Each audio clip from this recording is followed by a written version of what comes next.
Ladies and gentlemen, I now have the great pleasure of welcoming Ahmet Davutoglu, the Prime Minister of Turkey. Mr. Prime Minister,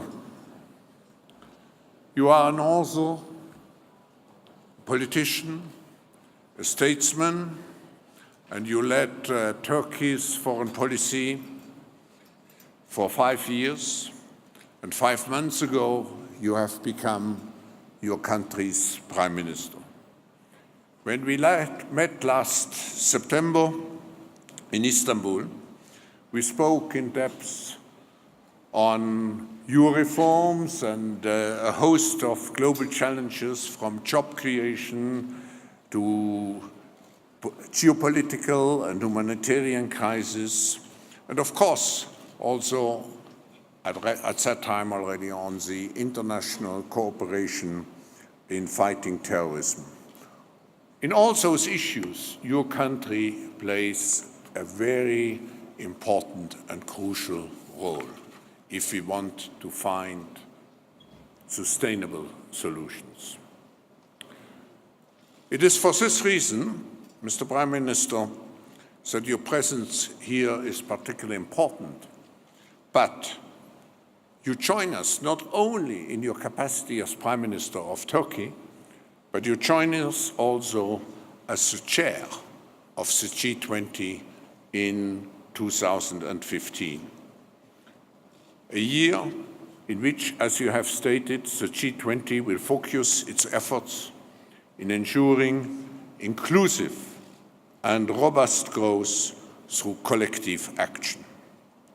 Mr. Prime Minister, we are all keen to hear your vision, your objectives for the G20 presidency, maybe, if time allows, also to talk about your leadership in the reform process of your country. And your statement will be followed by a discussion with my friend, Professor Victor Halberstadt from Leiden University. So again, a very cordial welcome to you, Mr. Prime Minister.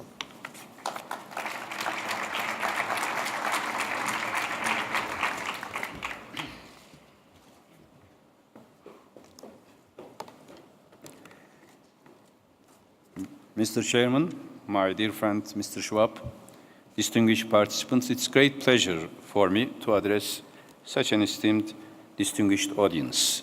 World Economic Forum is always the right platform to discuss world economic issues. And this year, I am participating in this platform not only as Prime Minister of Turkey, but also as the presidency of G20. In fact, in the last 25 years after the end of the Cold War, we had several shocks. Geopolitical shift in 1991 after the collapse of Soviet Union, a security trauma or a new security paradigm after 9/11, a global crisis in 2008, global economic crisis, and Arab Spring or political crisis in Mediterranean and in Middle East and North Africa. All these crises, despite of the characters are different, they are integrated and they are affecting all of us in daily politics, in daily economy, and in daily life, everywhere. So none of these issues can be excluded from the other one, and no country or group of countries can be isolated from all these processes. Now, maybe in the history of humanity, we need a new sense of common destiny to shape our future in economic, political, cultural sense. A new world order based on inclusiveness is needed. In that sense, in the last 25 years, one of the most successful platform or organization as inclusive from the perspective of inclusiveness and effectiveness is G20. G20 did emerge as a crisis management mechanism regarding financial sector. But in a very healthy transformation and transition, now G20 is not only a crisis management mechanism for financial sector, but also a very efficient policy formation and policy consultation platform among the leading powers. 2008 economic crisis taught us something. A crisis starts as a financial crisis, being transformed into an widespread economic crisis. Then through unemployment, we faced a social crisis, and in many countries, we faced also political crisis, instabilities, rise of marginal groups in political life. So a financial crisis end up with a much more bigger crisis. And therefore, G20 in all the summits discusses not only financial issues, but how to fix these integrated processes of crisis. And it has been very successful in dealing with financial crisis, fixing the financial architecture after the crisis. But now there is a need in the sense of mission. G20 has a new mission to form an effective policy coordination platform. In the sense of the structural aspect, G20 is maybe one of the most inclusive participatory process between advanced and emerging group of countries. Therefore, decisions, consultations made in G20 is much more comprising because representing 2/3 of the world population and also a significant part of the 85% of world economy, a huge impact in that sense. Interestingly, also from the methodological perspective, G20 is original in the sense that it is not a very formal organizational structure. Sometimes some people may say this is a disadvantage, but for us it is an advantage. Having a flexible, informal character, it is much more effective because there, like in Brisbane when we met as 20 leaders, we didn't read national statements, but it was very informal consultation and direct to the point coordination of the issues. That's the advantage of G20. When we look at the global world economy today, it remains slow, the economic recovery, and uneven. And we are facing big problems. High unemployment is continuing, and it is becoming a long-term structural problem, which may affect political stability and other social risks may emerge out of these. In 2015, we will have certain uncertainties, like normalization of monetary policy in the US. We all follow this very carefully. Deflationary pressures, particularly in Europe, and also the consequences of lower commodity prices, including oil prices. These are some uncertainties may emerge based on these new parameters. So we need to have a better coordination to face any challenge as the world leaders for not only for 2015, but for all the next decades, even next century will be shaped in coming years. Therefore, Turkish priority as G20 presidency had three dimensions, three principles, three criteria you can call: inclusiveness, implementation, and investment. Inclusiveness is essential, as I said, not only for G20, in G20, but also for the world affairs.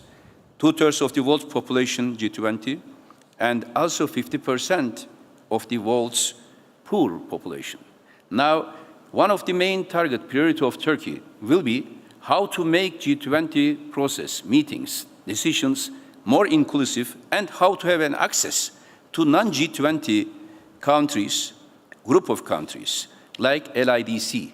Turkey has been the coordinating country of least developed countries for 10 years, and 2016 we will be having a review conference. We want to have a strong LIDC's perspective into the different work streams of G20, so that G20 will not be seen like an elite of world economy, but it is very important for us to make G20's work next year as inclusive as possible, having access to LIDC, low-income developing countries especially. Therefore, we will make references to UN post-2015 development agenda, and we will make special effort for the basic necessities of LIDCs, like food security and nutrition framework. We will be the first presidency to implement the G20 Food Security and Nutrition Framework, and we are planning to have a G20 Agricultural Ministerial meeting to discuss especially how to minimize waste and waste of food, and how can we guarantee the basic needs of LIDC's agricultural framework. Similarly, in domestic dimension, in every country as well as in the world, we are planning to bring the inclusiveness to reduce the gap in participation rates between men and women in G20 countries by 25% by 2025. This gap is important. We want more women participation in all fields of economy as well as in daily life. This will bring, if we reach this target in 2025, bring more than 100 million women into the labor force and significantly contribute to our efforts to reduce unemployment and inequality. Inequality is important not only for between men and women, but in general for social cohesion, for social peace, and for economic recovery. We will make special references to youth unemployment, which is a real risk for many countries. If young generation is unemployed, you can expect any type of tension, risks, and confrontational attitudes. Today, we have to deal with the problem of 75 million unemployed youth around the world. And this employment, from this perspective, will be another priority area for us. One important issue which will bring to the agenda of international economy and global structure is integrating SMEs into the global value chain, small and medium enterprise. Small and medium enterprise is the best means to control unemployment and to have a much more redistributive, just economic orders, both nationwide and international-wise. Therefore, SME and LIDC will be a subject of Turkish meetings throughout the year. In OECD study shows clearly inequality not only has a negative impact on economic growth, but also it causes social and political instability, as I said. The second priority will be implementation. G20, despite of the fact that it is an informal, flexible platform, many of the decisions being taken there is well implemented. The basis here is trust and confidence to the structures, to the platform. Even for domestic economic policies, the main reference point is trust and confidence. If you have political stability, trust and confidence, you can manage any economic crisis. Therefore, we will be looking and having follow-up mechanisms how to implement decisions being taken by G20. If fully implemented, G20 growth strategies agreed in Brisbane, all of us, will lift the G20's GDP by 2.1% by 2018. And if this is being achieved, there will be more than $2 trillion to be added to the global economy, and which will create millions of jobs, as well as which will raise non-G20 GDP by 0.5%. This is also essential for the spread of the wealth, and we will be offering a mechanism how to implement this principle to reach 2.1% raise of GDP in 2008. This additional growth is very needed because recent World Bank statistics and and forecasts says clearly that in 2015 and 2016, the growth rate will downgrade to 3% and 3.3%, which is very low compared to our targets. Third pillar will be investment, because investment is the basic force for economic growth. It is estimated that $70 trillion need to be invested in global infrastructure over the next 15 years. To achieve this goal, for those countries with fiscal space, it could be possible to mobilize public resources to raise infrastructure investments without jeopardizing medium-term fiscal frameworks. As you know, there is around more than $7 trillion of government debt that is negative yielding, and this is a big potential we can mobilize. Therefore, other than that, we will propose that we have to find alternative channels of financing infrastructure investments like Islamic financing, like learning from each other, public-private partnership to increase the investment level. Here, three areas I want to mention regarding investment: trade, energy, and climate.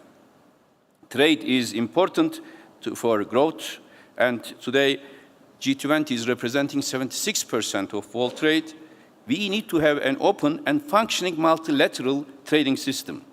This is very important. Bilateral, regional, plurilateral arrangements should be consistent to each other. I can give you one example directly related to Turkish economy. Now we are negotiating and talking with EU. I was in Brussels last week on TTIP. TTIP, if it is implemented only between EU and US, will be against Turkey-EU Custom Union Agreement. The basis, we have a Custom Union Agreement with EU, but EU wants to sign free trade agreement with third parties as well as transatlantic trade and investment partnership with US, which is contradictory with Turkish Custom Union Agreement between Turkey and EU. This consistency is very important to have an open and functioning multilateral trading system, and WTO in that sense should be strengthened, should be given more mandate to increase trade, global trade. Energy. G20 countries are the basic consumers, producers, transit countries in energy, and therefore energy, what we endorsed in Brisbane, the G20 principles on energy collaboration will be followed. What will be our objective? One is energy access. In order to have more investment in energy and a much better framework of international energy policy, energy access in sub-Saharan Africa, for example, more than 620 million people have no access to electricity in sub-Saharan Africa. This should be solved for the just economic order as well as for the new framework of energy policies. And energy, second area in energy investment, where the IEA estimates $66 trillion is required for energy needs and investments until 2040. Therefore, we are planning to organize, first time ever, an energy ministers meeting of G20 in 2015 to discuss all these issues. Of course, climate will be at the top of our agenda, especially regarding to the post-2020 climate change negotiation process. Turkey is fully committed to negotiations under the UN framework, and we hope there will be a fair, flexible, and inclusive, legally binding agreement in Paris. There are certain hesitations to talk on climate in G20, we know this, but at the same time, we are sure that there is a need of a joint, strong message for the future of our planet. Lastly, I want to share one anecdote in order to explain how we approach to global economic crisis, global climate issues as well. A few years ago, 3-4 years ago, I was in a meeting on climate with foreign ministers in UN in New York. There were several statements based on national positions. When it came to me, I tried to change the psychology, the atmosphere in the room, and I said, without reading my national statement, I said to my colleagues that in all other affairs, we can talk and act as ministers of foreign affairs of nation states. But if the agenda is climate, we shouldn't be talking and acting as foreign ministers of nation states, but we should talk and act as home ministers of humanity. Because if there is no ontological existence, there cannot be political or economic existence. Now, this year in G20, after such a global crisis, which affects all of us, I will call all of the leaders of G20, all of us should act as if we are economy ministers of humanity, not just leaders of nation states, but leaders in charge of economy in charge of trade, in charge of climate, of the humanity and of global community. If we have such a sense of responsibility, we can start a new phase and we can make a paradigm shift. But if we try to defend our national interest rather than thinking and projecting for the future of humanity, that platform will not be helpful and inclusive. I hope the Turkish presidency in G20 will bring new assets for the world economy and will help to resolve all the pending issues, especially economic growth and unemployment. Thank you very much.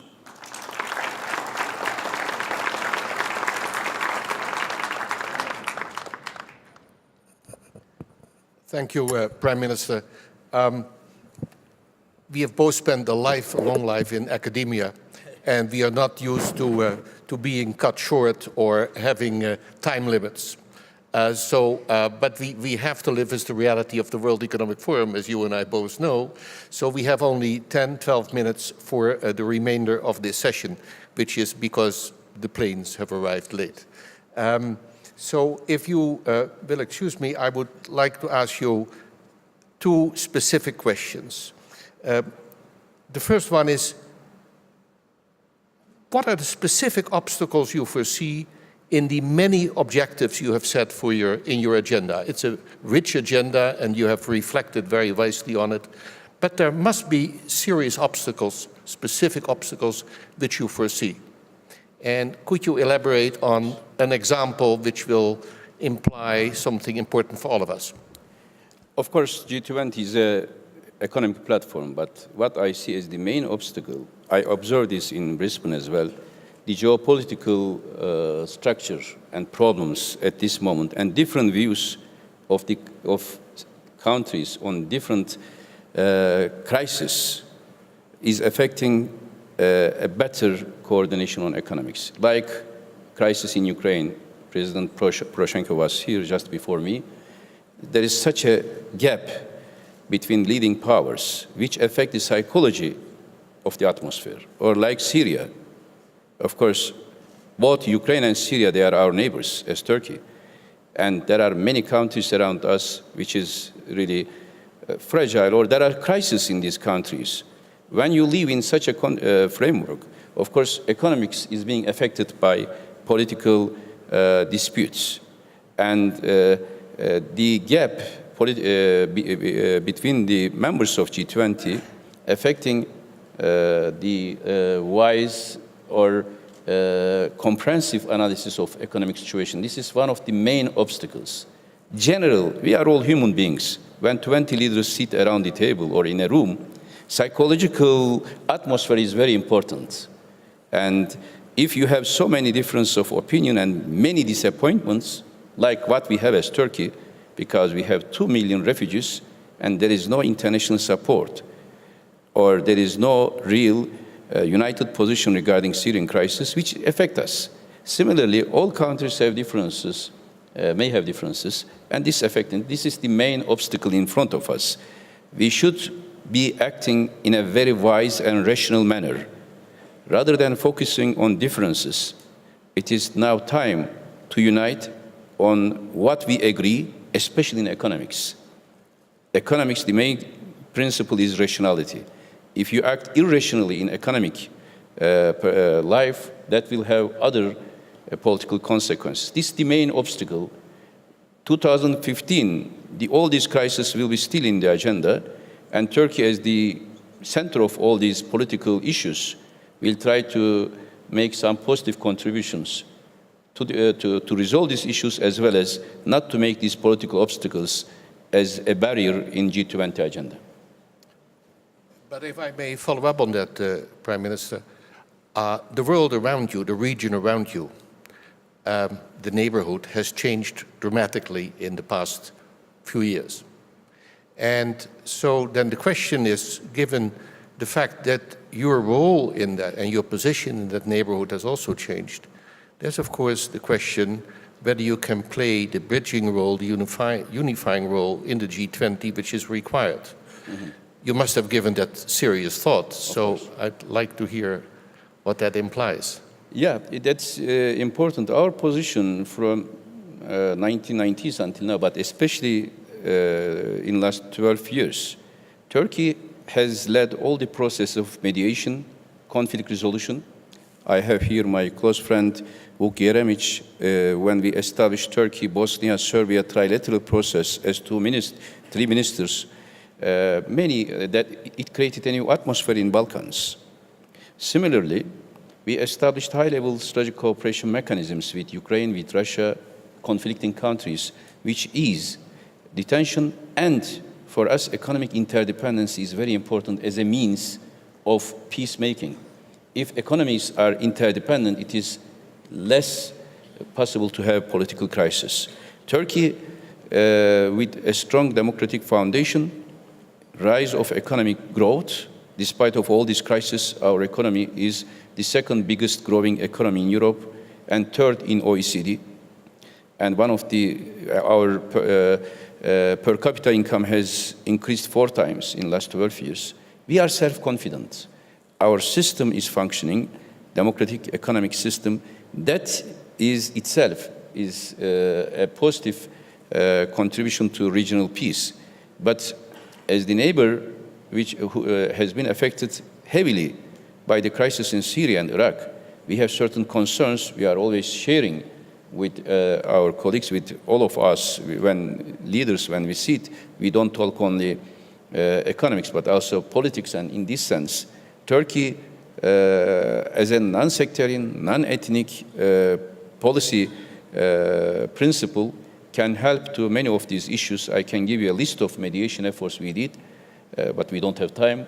We can do similar efforts together, but important is we have to unite on the basic values of international system to act together on humanitarian tragedies like refugees and on all crimes against humanity, regardless, maybe terrorism, maybe other brutalities, we have to act united.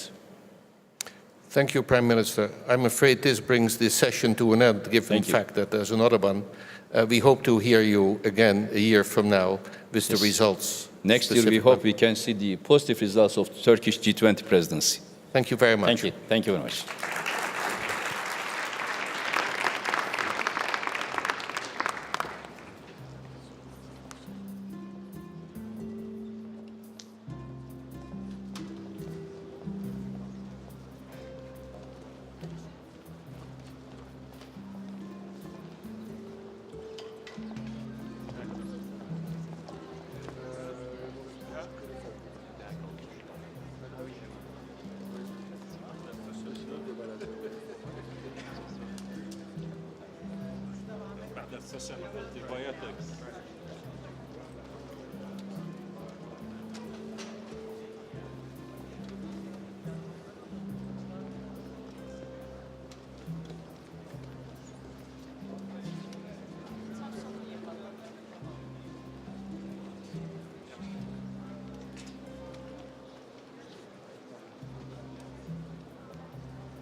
Ladies and gentlemen, I now have the great pleasure of welcoming Ahmet Davutoglu, the Prime Minister of Turkey. Mr. Prime Minister, you are an author, a politician, a statesman, with my friend, Professor Victor Halberstadt from Leiden University. So again, a very cordial welcome to you, Mr. Prime Minister.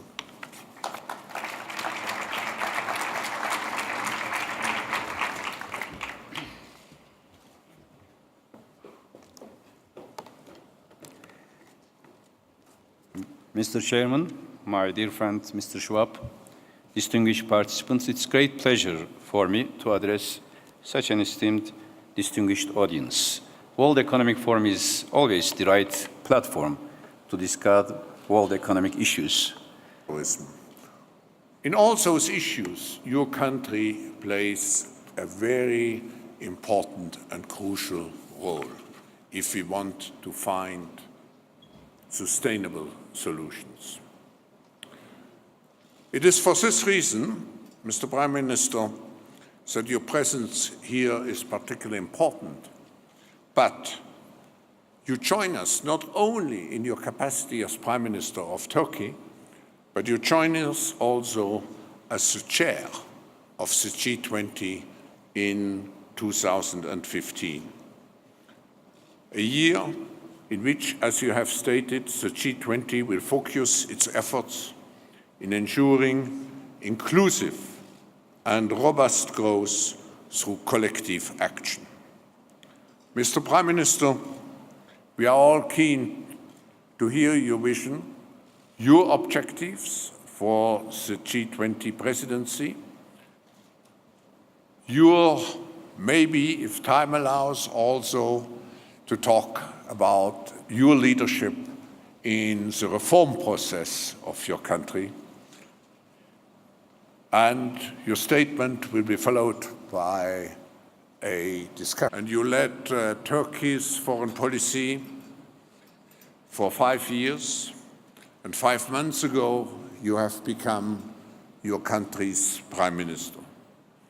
When we met last September in Istanbul, we spoke in depth on your reforms and a host of global challenges, from job creation to geopolitical and humanitarian crisis, and of course also at that time already on the international cooperation in fighting terror.